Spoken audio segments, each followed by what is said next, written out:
It all started with a golden Mario amiibo. Imagine that. Hey everyone, so this is Chantel and Tristan with Saved by a Spell, and this is our story. So the story of Saved by a Spell really coincides with our story as a couple because it started when we first were getting together and dating and up until now, obviously. So a little bit of life stuff, business stuff, and the progression of everything kind of in between that led us up to this point of opening our physical store in Carbonear. Yay! So let's go way back. Way back. Way back. All the way to 2014. Yes, August 2014. Yes. So in August 2014 is when I first started trying to sell my stuff. And that stuff was actually natural body products. We were a soap store. Yes, or soap company. Soap company. Yeah. So it's been a hobby for me for a long time, making natural soaps and body butters and all of that kind of stuff. So it was a hobby when we first started dating. Mm-hmm. Now in August of 2014, that's when I started to try to sell them. Kind of. It was kind of a hobby. I didn't really take it too seriously, but this is the first logo that I used. Completely taken off the internet. Yes. God knows where I got it from. I think it's been too long now that no one can really come after us for for copyright. Yeah. I hope so. Because yeah, completely taken off the internet. It was And here's some photos of some of the products that I had at that time. Some basing products. It's a real blast from the past, I think, when you start to look at some of these photos and go, wow. Wow. Well, that happened. And in December of 2014, we attended a craft fair. It's the Christmas craft fair.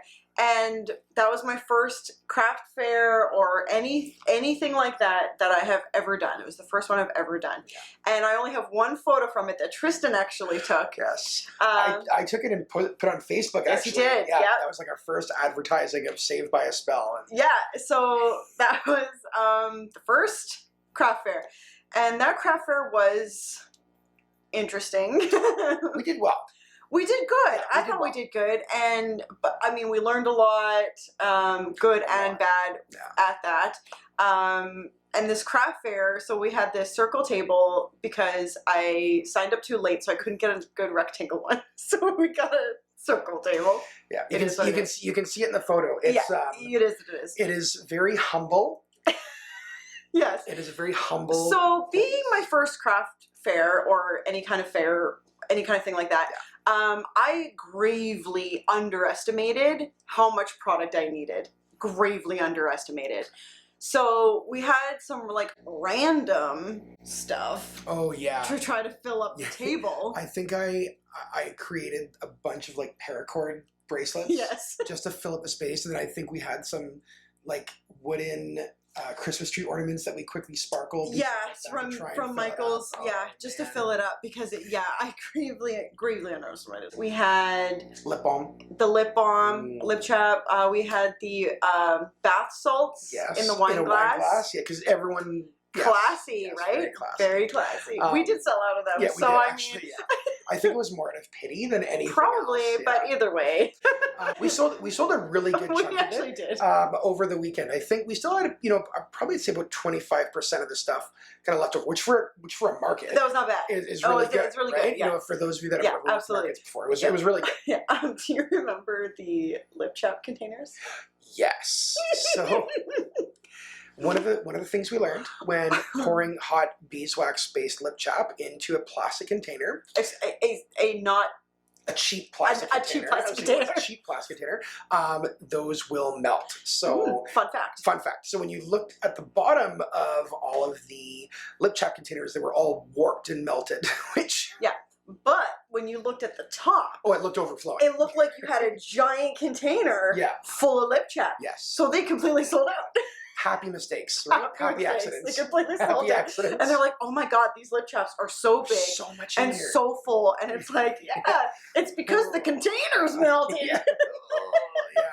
They filled up as they were cooling for some reason. Anyway, so yes, so that was the first kind of start to Saved by Spell. Now, in 2016, so fast forwarding a good while, and during this time, we were still new to the town we were in, and I was just starting out my job, you were starting out your job, and you had a job change, and like life, a lot of life stuff was happening, and I think we were just really focusing on our careers and things like that at the time. So nothing really happened with the business during that time. Fast forward to August 2016. Yes. We got married. We got married. We got married. Officially. Officially got married. And that's a whole other story. That might be another video of our marriage story, because that also has some really funny moments in it. We almost didn't get married. We almost didn't. But that's not because we were fighting. No, everything was good. That we wanted to cancel, wanted to cancel it because legally we almost weren't able to get married. But that's a story. That's another story. Yeah, totally that's a different story video. Okay, so we got married. Fast forward again to 2017. And so January of 2017, there was an event going on in our local town, and it was a women's wellness event, and it was an all-day thing, and there was lots of different speakers and a couple activities, and there was vendors and all that kind of stuff. And so I went with my mom to this, and that was her Christmas gift that year. So Christmas, that December, like 2016, that's what I bought for her for Christmas were tickets to this event. She was going to come visit for the weekend, and we're going to go to this event. And we went. And it was a great day. Mom absolutely loved it. Mom absolutely loved it. And so that event kind of happened. And keep in mind that during the time before this event and after, a lot of the people who were organizing this event in the like spiritual realm, I had already been doing like workshops with them. I did my like level 1, level 2 Reiki and all of that kind of stuff. So like my spiritual growth and personal growth was definitely flourishing during that time. Fast forward to September, my mom passes away. And I mean, we could do an entire another video on that whole thing. And about who she was as a person. Like, and because she definitely deserves, I think, her own video. Right? Like that. And that just like whirlwind. Complete and utter devastation. And I think that ends up putting some things on hold, I think, in terms of the business. Lots of stuff. Right? Lots of stuff were put on hold. It was just, our whole lives just got turned upside down to a certain degree during that time.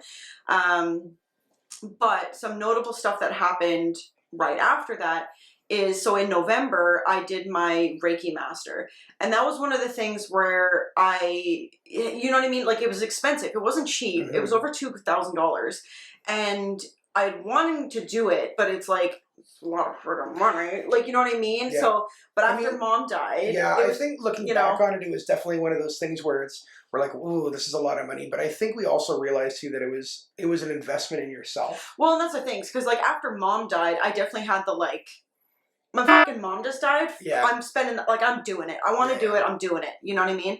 And it was really good because a lot of the people that were in that master class with me and the person who taught it knew me personally. So they knew what was going on and, all and were able to be there for support. Right? So it definitely helped. It was healing and all that kind of jazz. So it needed to be done at that time. That following January, women's wellness retreat, you know what I mean? Because the one in 2017 was the first one. And at that time, Mom said, she's like, oh, this will be our thing. Every year, this will be our Christmas thing. Every year you buy me these tickets and that, it'll come up and, that'll be the thing. Right. And so when the next one's coming along, it's like, right. Like, punch to the freaking gut, like so bad. So I was very conflicted of what I wanted to do because I wanted to go, but it felt wrong to not go with my mom. Yeah. Because that was going to be our thing. That was going to be your thing. That was going to be our thing. So talking to one of the organizers who I knew personally, she was like, well, it's kind of up to you, like if you want to come, or like if you want to come as a vendor or what. So I was like, that actually makes a lot of sense. So I'm like, I'll go as a vendor. So I'm still going, but I'm not going like with someone else. Yeah. You know what I mean? I'm going in a different capacity. Yeah. And I think that gave you the freedom, like you can kind of be on your own and it would be okay. Like, Yes. no one would be, Yeah. Yeah.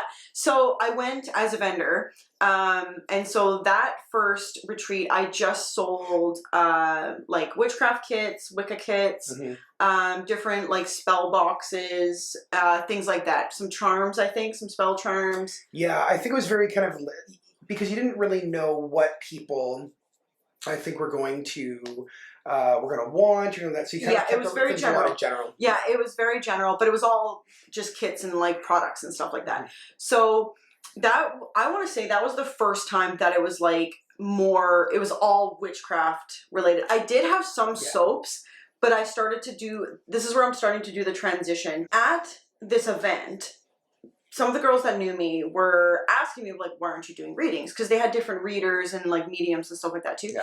And so, like, why aren't you doing readings? Like, you should be doing readings. Yeah. And, like, I was like, Like, I did readings for people I knew, but I didn't quite feel confident enough to do, like, readings for strangers. You know what I mean? I just didn't have that, like, confidence in myself. I think it was because you were still, you've been doing tarot card reading for a while, but you're exactly right. You were just doing kind of the moments where it was just for friends and family. Yeah, or it was under the table of like, hey, so and so told me you do readings. Can I get a reading? And then I would, yeah, sure, right. But I didn't like advertise it or anything like that.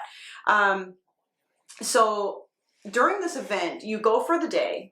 And then you go home for like an hour, it's like an hour or so for a supper, and then you go back for the evening and they have like wine and snacks and they have like more evening events and whatever. So I went home for a supper and then grabbed my cards and then I went back. So in the evening, I was like doing these readings at my like little witchcraft booth. To people I knew and stuff like, and like acquaintances and whatever. And they went really well. They went really, really well. So I was kind of like, okay, maybe this is something to explore more kind of thing. So in 2018, I also started doing the Intro to Wicca workshops. So I did one in 2018, the first one, and it sold out. I think I had 12, I think it was 12. I think I maxed them at 12, just due to the space and stuff like that. Also in 2018, I started doing some guided meditations. Yes. Hosted by the yoga studio. That's right. Where we lived, right? Yes. So it was actually, it was the owner of the yoga studio had talked to you and said, hey, like, I know that you practice witchcraft and I know you're really open about it. So would you be interested in maybe trying to do a workshop? Right. And then I think, after that workshop, because you did a guided meditation in the workshop, and I think the owner was at that workshop and went, oh, do you also want to do some guided meditations for the yoga studio? Yeah, so after that, I started doing some guided meditations through the studio as well. Now we come to 2019, and it's January again. So what happens in January? Yes. The women's workshop. So this second time that I went to the workshop as a vendor, I went to do readings. Yeah, I went as a reader. I did have a few things like on my table, like still, like I had a few kits, a few like protection kits. But no more soap. Like the soap. No more soap. Soap is gone. Yeah, the soap is gone now, and now it's soap is gone. It's just straightly Wicca witchcraft centric, and the readings. And the readings, So I went purposely to do readings this time, and I was fully booked for readings, because there's only certain times that you can do readings, you know, in between speakers and stuff like that. And I was fully booked. So I ended up basically doing readings that whole event. And I think that's also where you started to build your reputation too as a reader. Yes. Right? Yeah.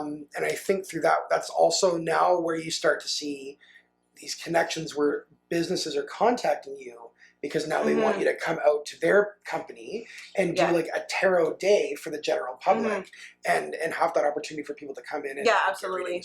That's like it really starts to turn after that. So the other thing that happened in 2019 was the second logo. Yes. So the second logo, I created this logo. Yeah, I think you're really proud of that. I did. I created this logo. I loved it. I was so proud of it. And I started putting it on everything. So anything that was Saved by Spell related, after I made that logo, obviously had the logo. Had that logo on it. Yeah. So that's when that logo started. I also did another Intro to Wicca workshop during 2019. And again, sold out. Again, sold out. Yeah, great reviews. Everybody loved it. And I started doing some professional readings at other places in town. They would bring me in for a tarot day. So that was starting to kind of pick up a little bit as well. And I think also it's around the same time, you know, when you look at some of these pictures here, you'll see like you did a Beltane workshop. Right? That's right. With that was in 2019. Flower headdresses and the maypole that I had built for that workshop. I remember building that maypole for your workshop. So we were doing some like general workshops during that time as well. So bringing us back to January 2020, I did not go to the women's workshop that year. That is correct. Because I was extremely pregnant. Very pregnant. And I'm like, I'm not going to be able to be a vendor because I'm way too pregnant. Like I would not be able, it is exhausting. Yeah. It's like a full 12-hour day. So I'm like, there's no way I can do readings or anything like that for that amount of time. Also, if I just go as an attendee, which I would have at this time, I kind of, you know, the emotions and stuff related to it. I'm like, I would go as an attendee, but I'm like, I don't think I could sit that long. And so funny enough, some of the girls were so nice. They're like, well, just bring a mat. You can lay on the mat. bring your meditation pillows and you can just prop yourself up the way you need to. Like the girls, very sweet. The girls were very sweet. But I'm like, yeah, I think I'm just going to opt out this year because like I was extremely pregnant. And I mean, it wasn't too long after. It was like the weekend after. You gave birth, right? It was like the weekend after this event took place. I gave birth to our daughter, Amelia. Yeah. So Amelia came in January 2020. So keep in mind that's one of the reasons why it was also kind of slow for the business in 2019. We had other things because I was pregnant. Because I was pregnant for most of 2019 and I was working 2 jobs and we were saving up for a baby coming and like it was busy life-wise. So yeah. Now, I am now on maternity leave. And bored. And you can, in the middle of a pandemic. You can judge me all you want, but I am a workaholic. Yeah. I worked 2 full-time jobs through my entire pregnancy. Yeah. And now all of a sudden, stuck at home. Yeah. And the pandemic has just started. So literally there's nowhere to go. I can't take the baby anywhere. Like I am stuck. And it was a lot for me, for somebody who's a workaholic, and it was a lot. So what did everybody else do at the beginning of the pandemic? They joined TikTok. We joined TikTok. For time. So that's the thing. Just to use up the time for something to do. That's honestly kill the time. That's why I downloaded TikTok, because I had seen TikTok when it was still Musical.ly. And I remember thinking, this is stupid. And I think I downloaded it, watched a few videos, and I'm like, yeah, this is stupid, deleted it. So when TikTok comes around, I'm like, oh, I've definitely seen this before, Googled it. Yeah, it is the same app. They just rebranded and stuff like that. But I'm like, oh, I hated this the first time, but I'm like, I'll try it because everybody's raving about it, so I'll try it, right? Now, scrolling through TikTok, blah, blah, blah. We all know what it's like when you're first into it. It takes a while. Then I start coming across witchcraft videos and Wicca videos. And I was like, whoa, people are making videos about this stuff? Like, wild. Because, I mean, don't get me wrong. There's a lot of videos on Facebook and YouTube and stuff like that, but not the way that it's done in TikTok. And I feel anyone who's watching this that watches Witch Talk would agree. It's not the same. So I was like, wow, this is interesting. Like, this is wild that people are doing this kind of stuff, right? And then I came across tarot reading TikTok, which is, you know, part of Witch Talk, I would say. Tarot reading TikTok, and I was like, well, I'm a tarot reader.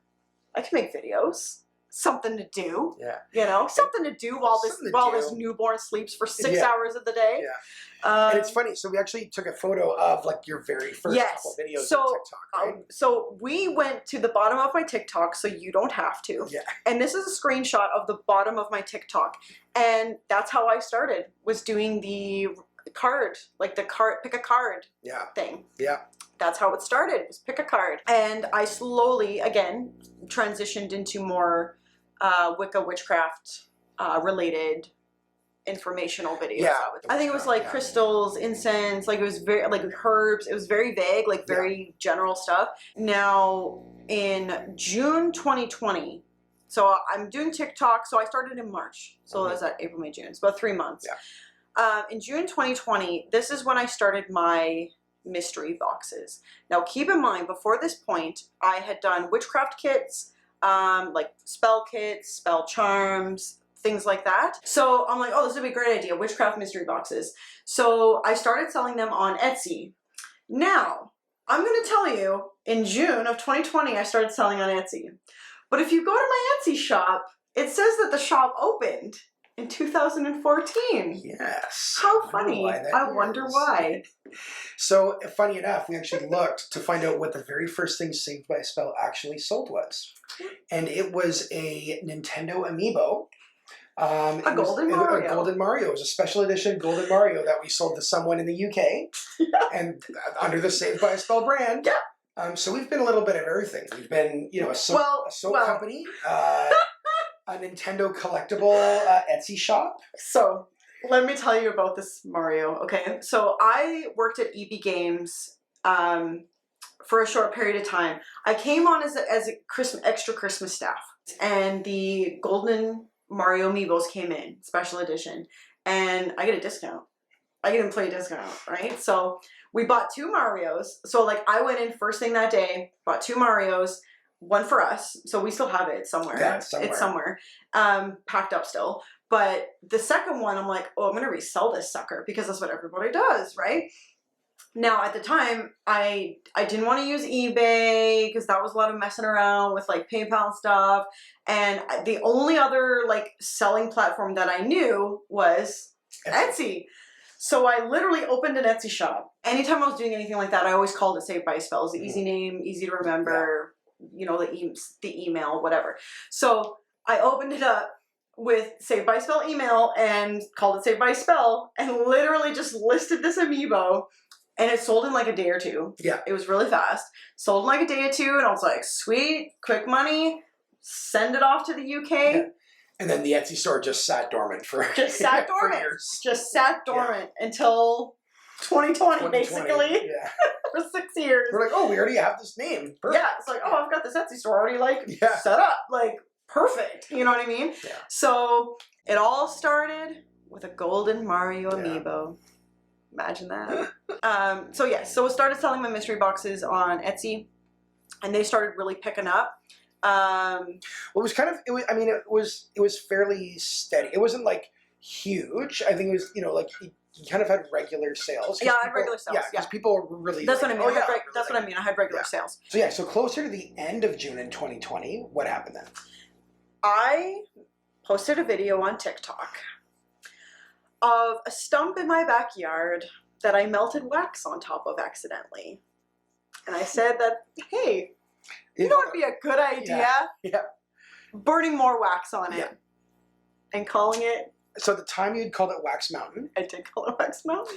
But everybody called it Wax Stump. Wax Stump. So it turned into Wax Stump. And then that video, I think, shot up. Like, so normally you'd have kind of like 800 views on one video, maybe 900, like 1,000. We were like really proud of 1,000. Yeah. And then the first Wax Stump video was like, it was well over 10, 20,000, like within days. It blew up, and it was like, holy crap. It was like, this is going to be a thing now, apparently, is doing the Wax Stump. So, but in conjunction with that, because the Wax Stump video, and it was like bringing a lot more attention to my profile and all that kind of stuff, my sales and like conversion into my store was also it grew together, right? So that was also picking up. So then I really started making videos about witchcraft when I wasn't making videos about the wax stump. So I really started making videos about witchcraft at that time, right? So it was like, okay, this is what the channel is, blah, blah, blah. So then now we got so after wax stump, so then we fast forward to September, and we actually had a conversation with a friend of mine because they had said, oh, I wish you guys had a subscription box. Yeah. Right? So in September, the new thing then was the Saved by a Spell box. Yep, Saved by a Spell box. Yep, subscription box. And so I think it was announced in September, but the first one was coming out in October for Samhain. Makes sense, right? In September as well, this is when I went into my office. So up until this point, Saved by a Spell, the business, was a Colox IKEA shelf in our living room with red baskets, in case anyone was interested, to the Colox shelf in our spare bedroom that was very tiny and overflowing, to now a separate office. Now you're in a separate building. I'm in a separate building. I'm in a leased office space.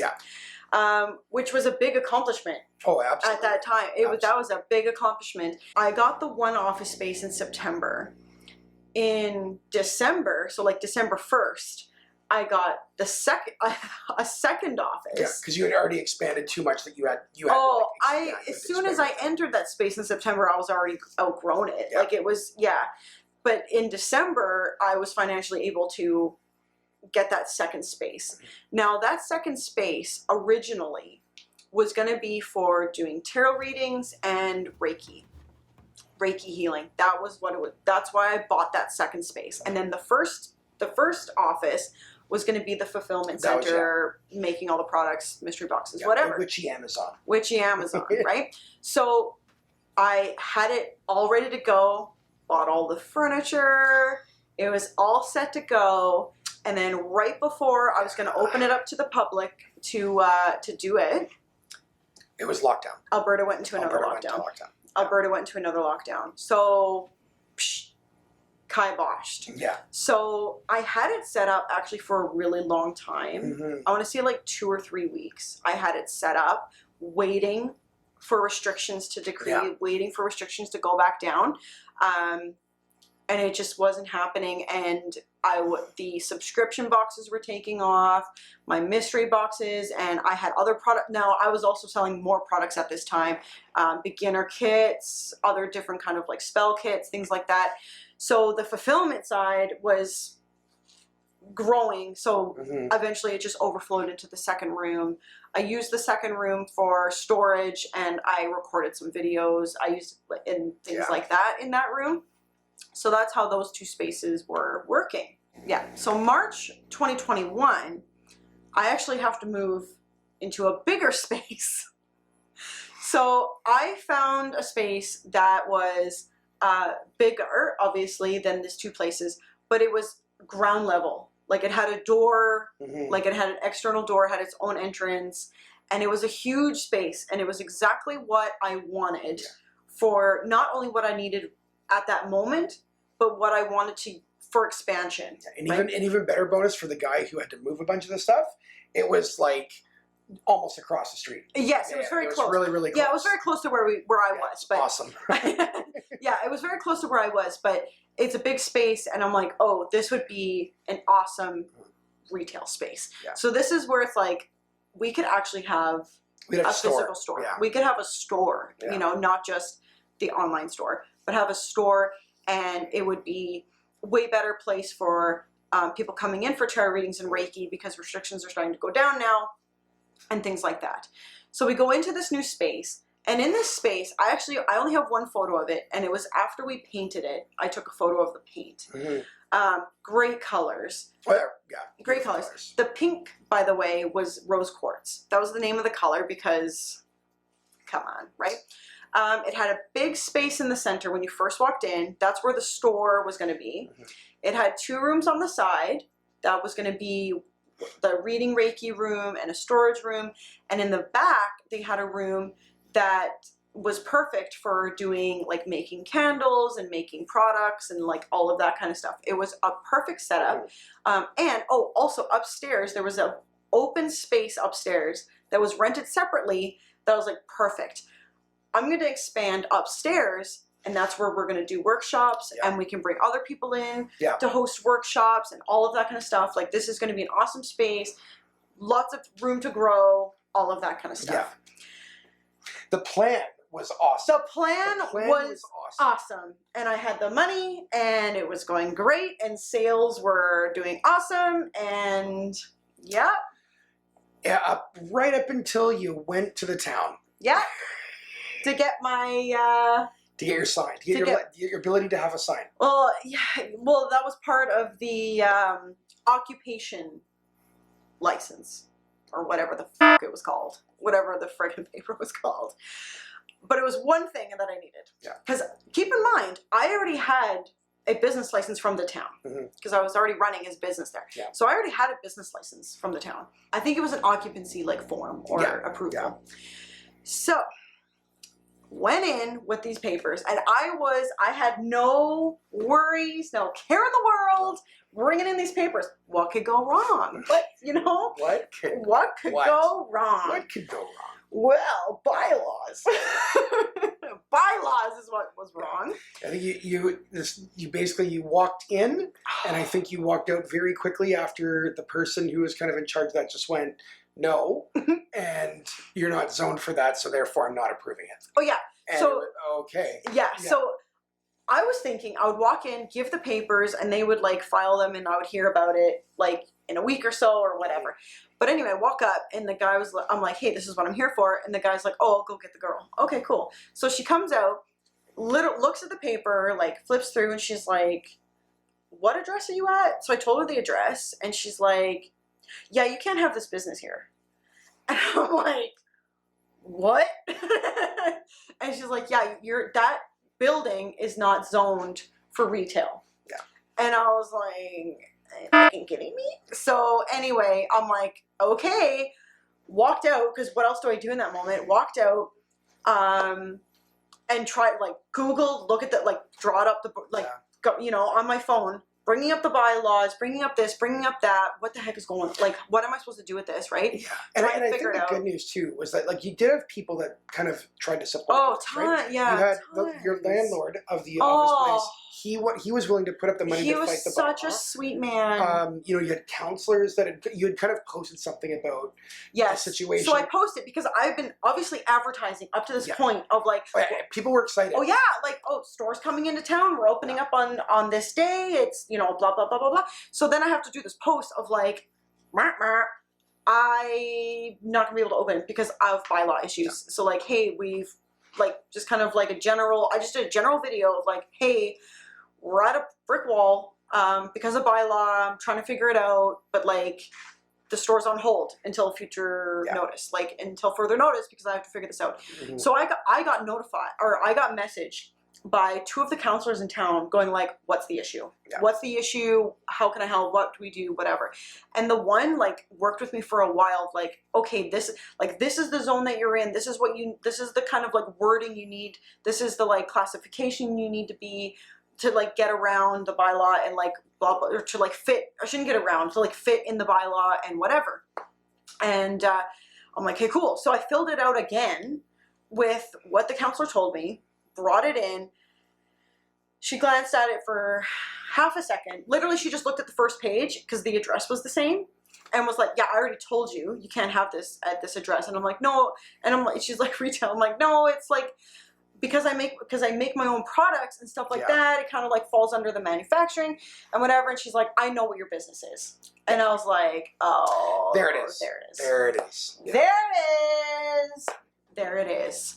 Yeah, I know what your business is. Okay, cool. And then I mentioned another business that was in that same area that I was, that also sold retail. And I'm like, well, this business is here, and this is what they classify themselves as. Why can't I? And they're like... The interesting thing that you say that, it was in the same zone. It was across the street. It was across the street. But from a little bit farther down. But it was in the same bylaw zone. That's the thing. It was in the same bylaw zone. Yeah. I'm like, well, this is what they're classified as and whatever. And they're like, yeah, but they support... The oil field. You got to support the oil field. Yeah, but they support the oil field. Yeah. And I was like, so at that point, after her saying, oh, I know what your business is, and then yeah, but they support the oil field. Yeah. I was like, there's no way. There is Yeah, no way this woman is going to approve me being in this space. Yeah. And so the next step, because I asked her, I'm like, well, what can I do from here? And she's like, well, you can apply for a bylaw change, and it's like $1,500 and blah, blah, blah, blah, blah. And I did not have that money. And it's not guaranteed. And it's not guaranteed. Yeah, it's not guaranteed, right? If you're going to And I definitely did not have that money. Like, I just bought this, or I just started leasing this new space. I already bought all the inventory. Yeah, I already bought all the inventory. I already bought all the furniture, all of the fixing, fixtures, blah, blah, blah. I already purchased it all. So, like, I didn't have $1,500 to give to the town to hope that they would approve it. Yeah. I did not have that money. My landlord, on the other hand, was such a sweet man. He was willing on putting that money up. He was so mad when I called him. So, because I called him and I'm like, hey, just a heads up, I don't know how long I'm going to be in this space because I can't open the store because of bylaw. And like told him the story, obviously. And he was like, I will put up the money. He's like, if you want to fight it, I'll put up the money. But even he had some concerns too because he didn't know. Because again, $1,500. It's not. It's a lot of money, it's a lot of money, so, right? When it's not guaranteed, right? Yeah. So I definitely made this. I made the forefront decision to, hey, like, let's not like attempt this anymore. Like, let's leave this dead horse to rot.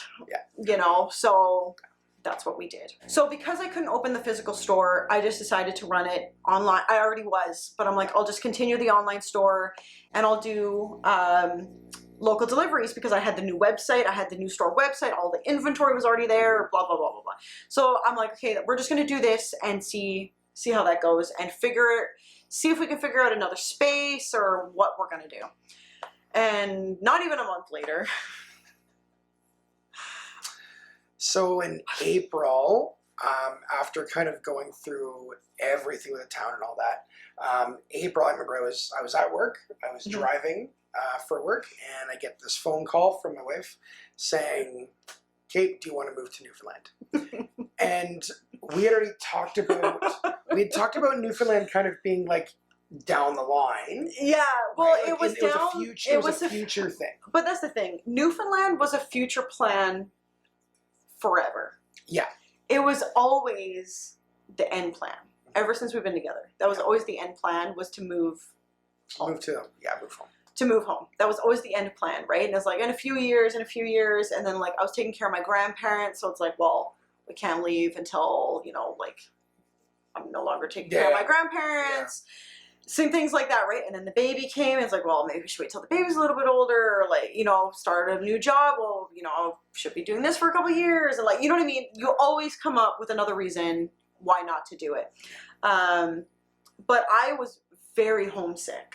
Yes. For 2 years prior to us actually moving. Amelia's nursery was actually Newfoundland themed. And I think I have a couple photos of it. It kind of gives you an idea. It's stupid now that I think about it. I was like, oh, good God, pregnancy hormones, you know what I mean?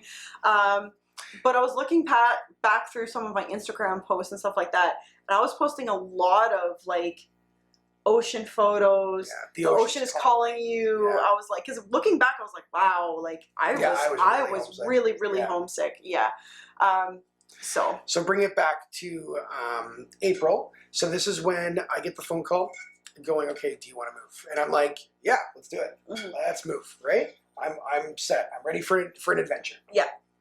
So we're moving. So we're moving. So we basically looked at a couple different towns and communities. We wanted to be close to family, as a lot of you have probably known from coming in.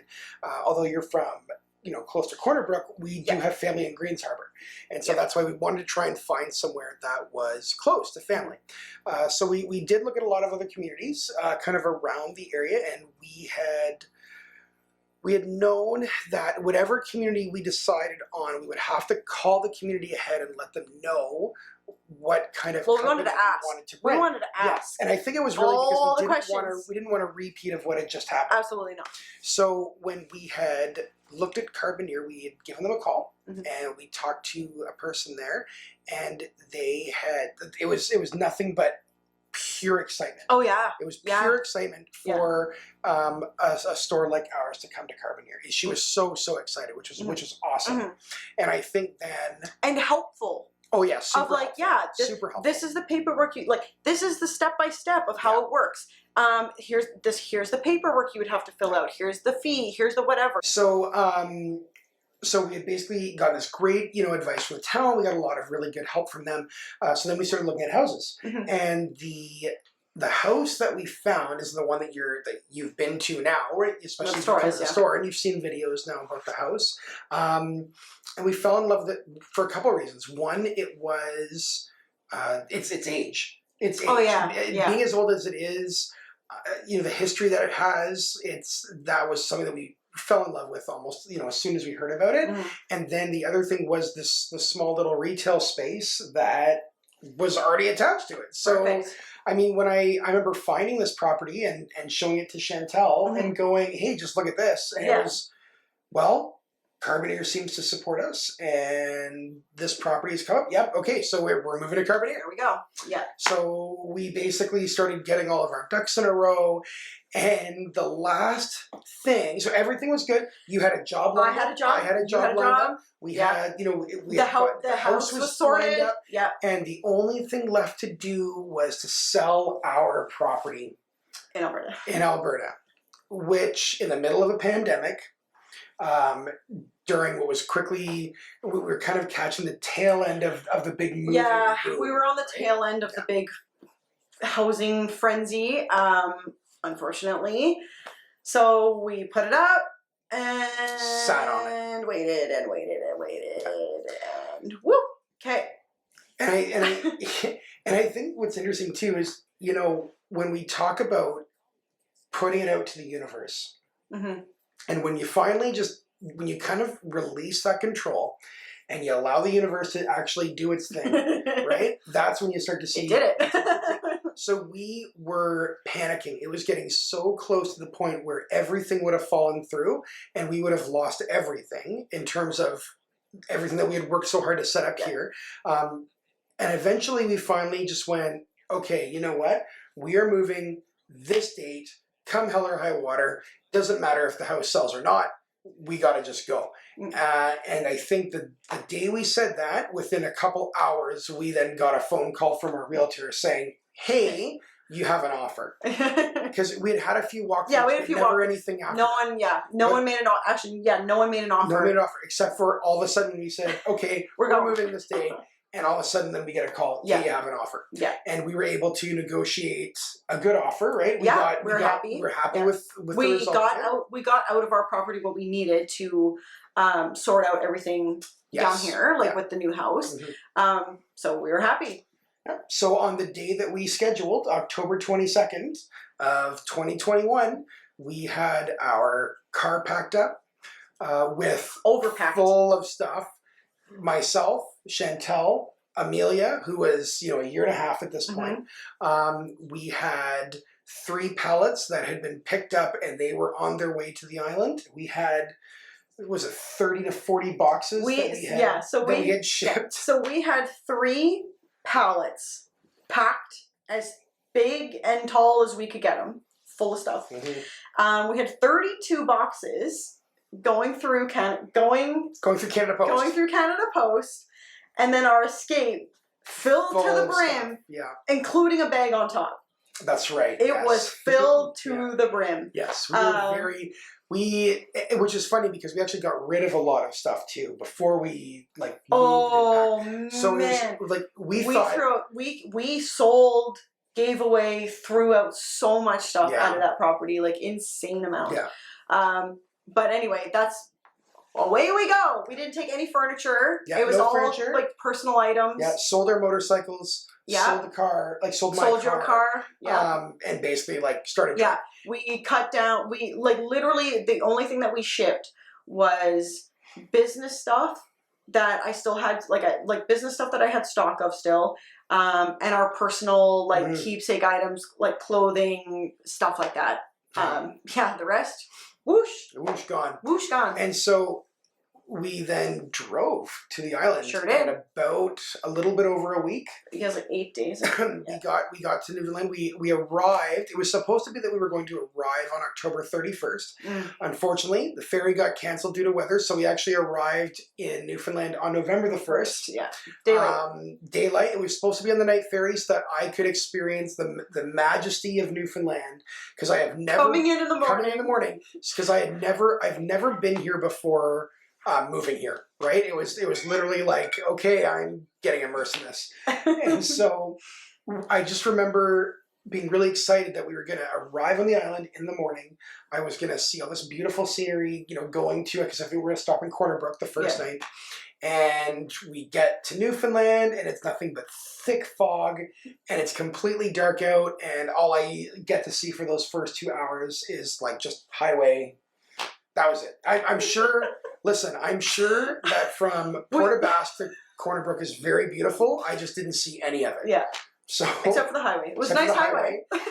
and really paranoid about moose. Yeah. So that was disappointing. But it was exciting. Welcome to Newfoundland. You're delayed due to weather. Yeah. You're delayed due to weather. So we spent the night in Corner Brook. Yeah. And then the next day we finally finished our trip, which was, I think we did the math. It was over 6,000 kilometers by car, exception of the ferry. But we finally arrived. We stopped in Greens Harbor to visit family, and then that was we considered that kind of the end of our trip. And then the next day, then we came out to Carbonear. Because we got to Greens Harbor like in the evening. Like it takes all day to drive across the island, so especially with the little one, because we had to stop, multiple times. So we got to Greens Harbor in the evening, and that's where we were staying, was with family. So we spent the night there, and so the following morning, or like that day, we came over to Carbonear, and that's when we were like getting key to the house and try to start getting the house. Yes. Together, and sorted, and and it took a few days. We had to wait for we had to wait for all of our stuff to come in. We ordered some furniture. We had to order our bed. Yeah, we had to order a bed. We had to get a bed for the baby. So I mean that took obviously a few days, and that took about a week. I think. I think it took about a week to get to the point where it's like, okay, we have beds, we have chairs to sit on, we have pots and pans to cook, like, it's like, okay, we're settled now to, we can stay here now. And then, and then really a lot of it then was starting to get the store ready, right? Because as stuff started appearing from, the mail, like the pallets and whatnot, we were able to start kind of getting stuff ready, and we were ordering stock, and we were, working with the town to get our business license. So that was a bit of a thing. That took time. We, had to go through that and then service Newfoundland. And then, so we finally and we had said too, well, this is going to be our opening date. And we wanted to kind of have everything good to go by at least a couple days before the store, just in case there was something that we missed. So I remember standing in the mall and you jumping up and down for joy because you'd finally gotten the email saying...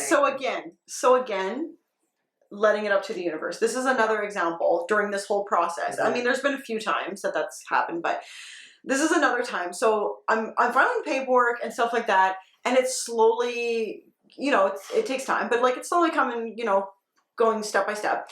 And I'm like ordering stock, and I'm slowly putting the store together, slowly updating the website, whatever. Because you mentioned to me a few times, you're like, we need to get this going. Like, we need to get this up and running. Store needs to be up and running. We need to get this going, blah, blah, blah. And I'm like, I'm still waiting for licensing. I'm still waiting for this. Like, can't really do anything.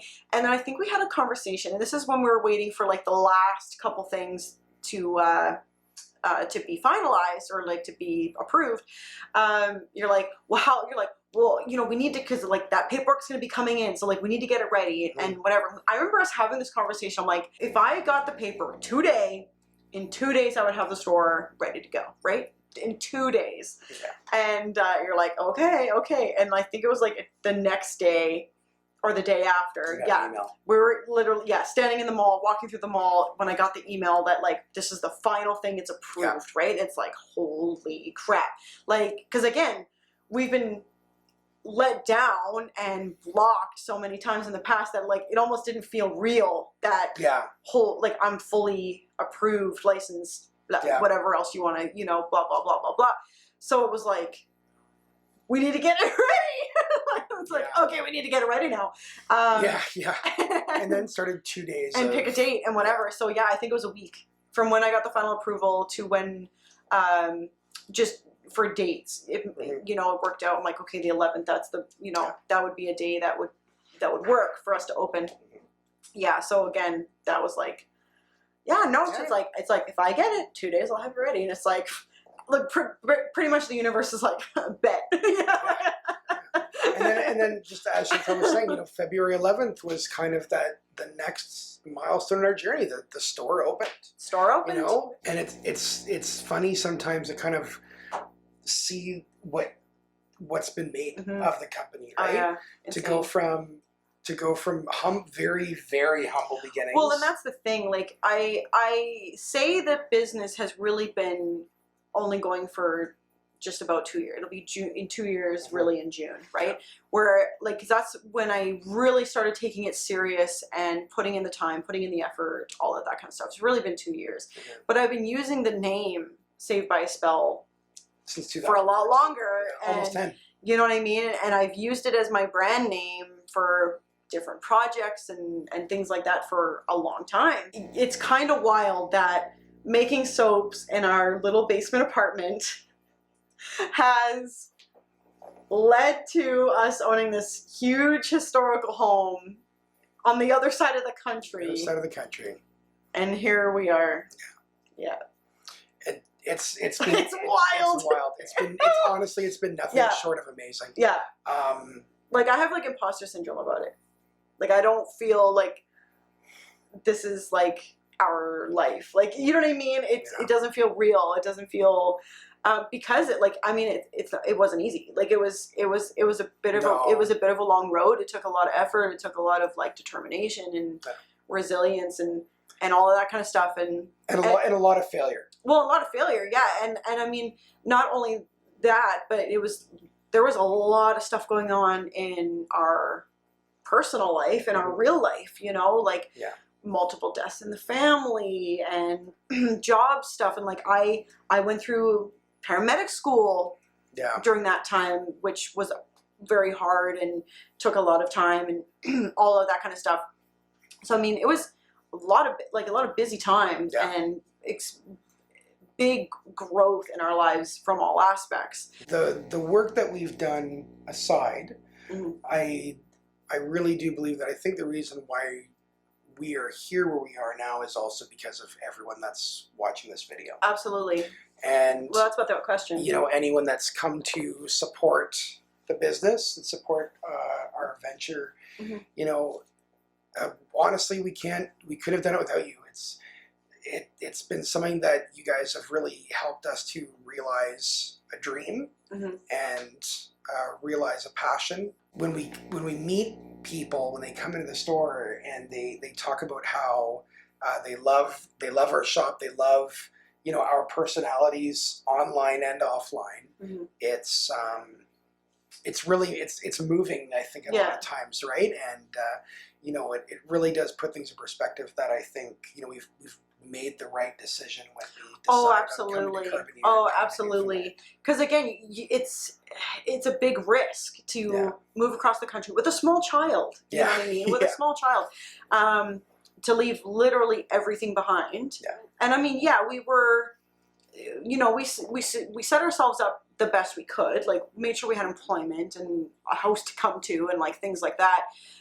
But you know, any kind of security, support, stuff like that we had, like we left it all behind, with the hope that and the faith that this was gonna work, you know.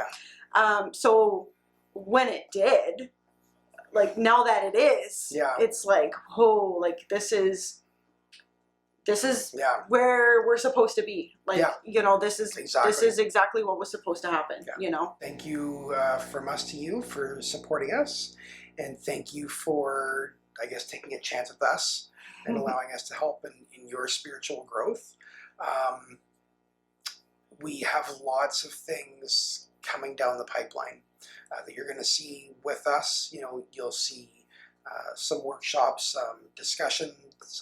You've already seen some of the meditation videos that we do, and there's a lot more. There's a lot more on the horizon with Saved by a Spell. And as always, right? This is where we are right now. Yeah. Right? So, I mean, who knows, in a couple years, maybe we'll have to do a second video. Oh, yeah, right? We might have to do another video in 2 years, 5 years of like, remember when we started the store? And look where we are now. It'd be just the next one, right? And that's it, right? This is where we are today. And yeah, obviously we're always thinking about new things, bigger things, keep growing, keep expanding. Yeah.